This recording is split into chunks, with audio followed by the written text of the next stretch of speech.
Yan. Bali, ayan yung nakuha ko na gamit ng anak ko sa school. Yung bag nila, grabe, sobrang ganda. Ang ganda ng pabag nila ngayon, oh.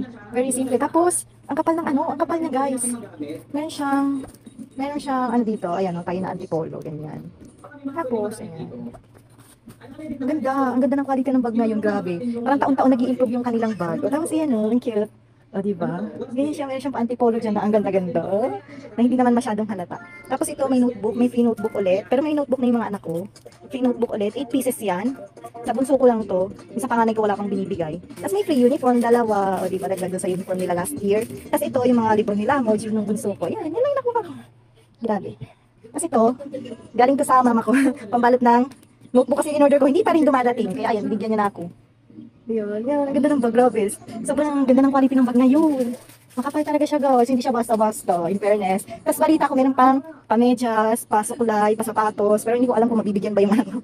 Pero ayan, masaya na ako dyan. Kasi kompleto na sila. Okay na. Yay, papasok na lang sila. Thank you po.